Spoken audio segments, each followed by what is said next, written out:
Bonjour, c'est Josiane Joyce. Alors, nous sommes le 26 janvier.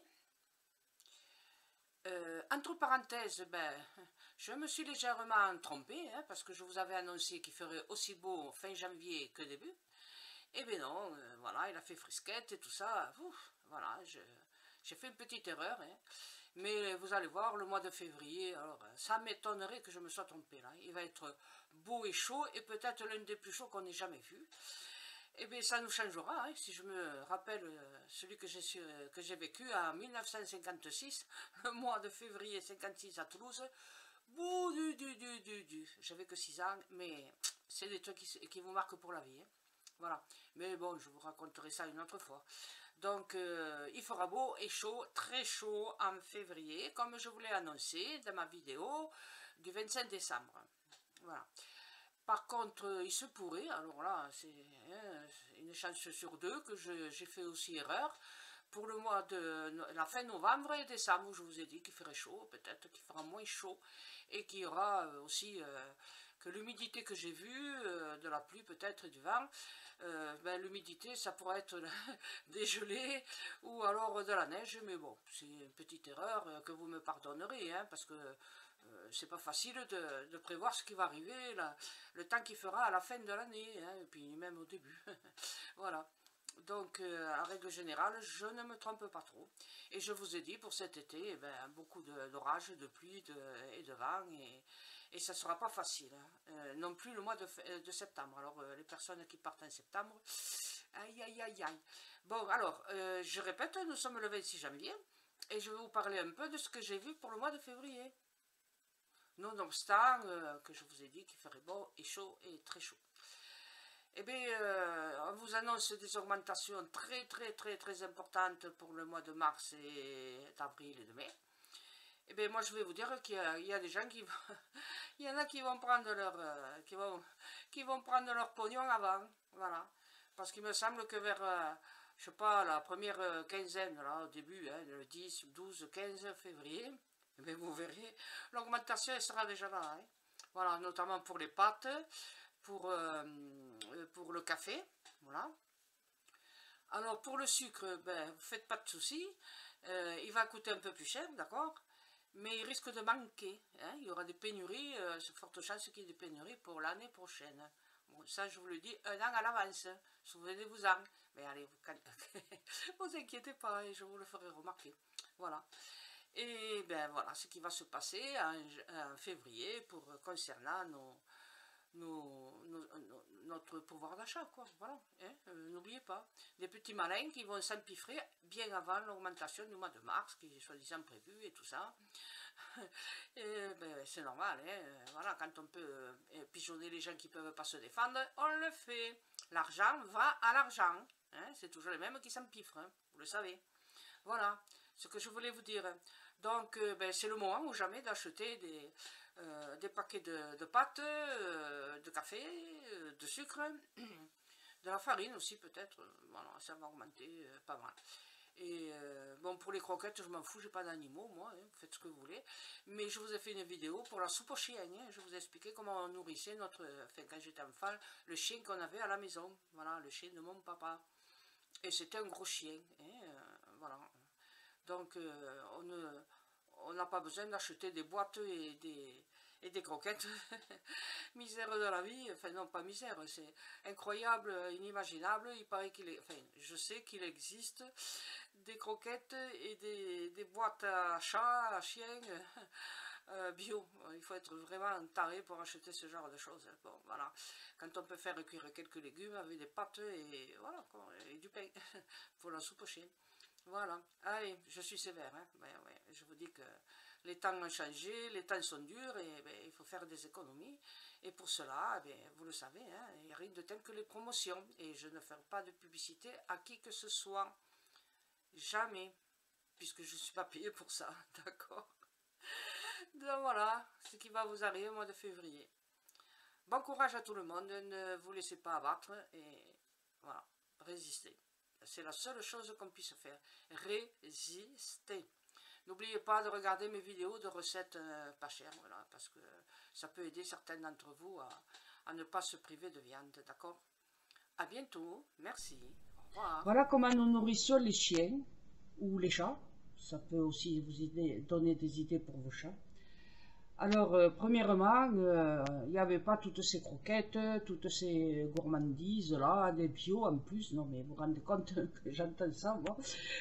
On nourrit les chiens ou les chats avec des aliments bio, on se fout de la gueule du monde. Parce que ça coûte plus cher et puis ça sert strictement que dalle. Un animal, il doit être de compagnie, et voilà. Pas les petits chiens, pas les petits roquets, là, je déteste ça. Qu'est-ce que j'aime pas? Mais oh, par contre, les gros chiens de chasse, les gros chiens voilà, de garde. Ça, c'est ceux qui gardent les troupeaux, les chiens de police. Ça, ce sont vraiment des chiens qui servent à quelque chose, quoi. Bon, d'accord, si vous avez un chien de compagnie, je vais quand même vous allez quand même pouvoir vous en servir de mon truc, de mes astuces. Premièrement, il vous faut une très grande marmite. Alors, grande, hein, il faut qu'elle puisse contenir, je sais pas moi, 15 litres, comme on dit. Voilà, si vous voulez, vous l'utilisez uniquement pour faire la soupe aux chiens. Vous appelez ça la soupe aux chiens. Voilà. Donc, remplissez la marmite d'eau, du robinet, hein, voilà. Et puis, on y mettait dedans tous les reliefs du repas, tout ce qui restait, voilà.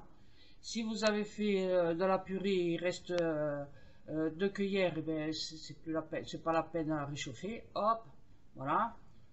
À moins que vous utilisez les restes, il faudrait que vous alliez sur mon blog de cuisine toulousaine, www.cuisine-toulousaine.com, c'est mon blog, hein, et tout singulier, cuisine-toulousaine.com, au singulier, c'est mon blog à moi. Donc ça n'est pas, je fais pas la publicité commerciale à quiconque, voilà. Donc on remplissait la marmite d'eau du robinet, on mettait tous les reliefs, voilà. Vous les gardez un peu dans le frigo, tout ce qui vous reste, des restes de purée, des restes d'omelette, des restes des gras de viande, hein, voilà, les gras du jambon. Bon, ben moi avec le gras du jambon, je peux vous donner un tuyau. On peut utiliser le gras du jambon pour le mettre dans la poêle, faire fondre et faire une omelette. Mais bon, enfin, bref. Mais voilà, vous pouvez utiliser tous les restes. Et vous mettez du pain, voilà. Vous pouvez demander à votre boulanger qui vous donne du pain de la veille. Ça vous coûtera, ou il vous le donnera, ou alors si vous le vendez, ça sera vraiment, je sais pas moi, 10 ou 20 centimes. Donc c'est toujours intéressant. Beaucoup de pain. Dans la soupe aux chiens, on met beaucoup de pain. De temps en temps, comme vous n'aurez pas beaucoup de restes de viande, il faudra quand même lui donner de la viande. Alors, bon, alors vous ne mettez pas les os, hein. Pas les os du poulet, pas les os de lapin, faites attention, hein, parce que les os, vous savez que c'est dangereux pour les gros chiens. Et pour les petits chiens, c'est pire. Alors, vous devez mettre donc tous les jours, vous faites une marmite pleine, et vous versez ça dans les cuillères du chien, et avec une marmite pleine d'à peu près 3-4 kilos, le chien, il en a assez pour manger. Hein. Donc, vous lui mettez dans les cuillères, vous y mettez 2 fois par jour, et il en a assez pour manger. Et alors, comme viande, vous demandez au boucher, ou alors ça en est aussi dans les supermarchés, je l'ai vu déjà là, pour les chiens, viande pour les chiens. Vous achetez ça, ça vaut pas trop cher. Ou alors vous demandez du mou. Le mou, c'est des poumons. Autrefois, le mou, on le mangeait. Hein, dans les années pendant la guerre, vous savez, il n'y avait pas grand-chose. Et les gens, ils mangeaient le mou, hein, le poumon. C'est très bon, hein. Je peux vous dire que c'est bon.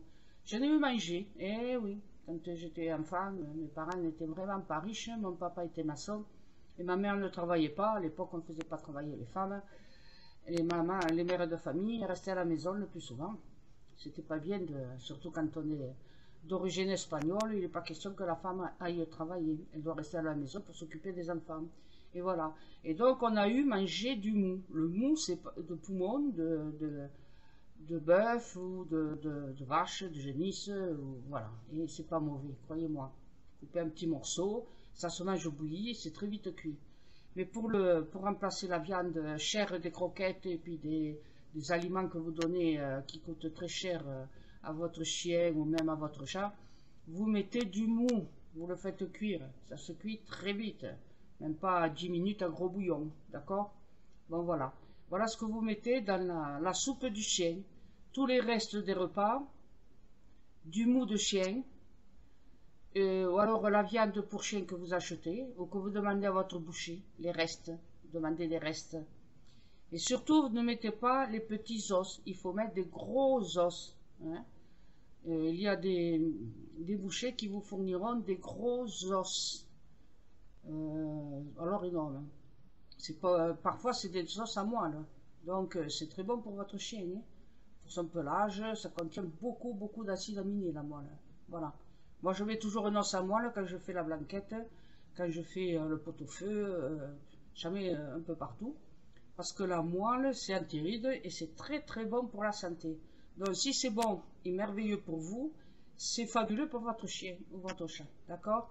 Voilà comment il faut faire pour nourrir ces animaux. Alors, une grosse marmite pleine à ras-bord, hein, voilà. Et puis vous en mettez 2 ou 3 fois. Alors vous en mettez une très grosse cuillère.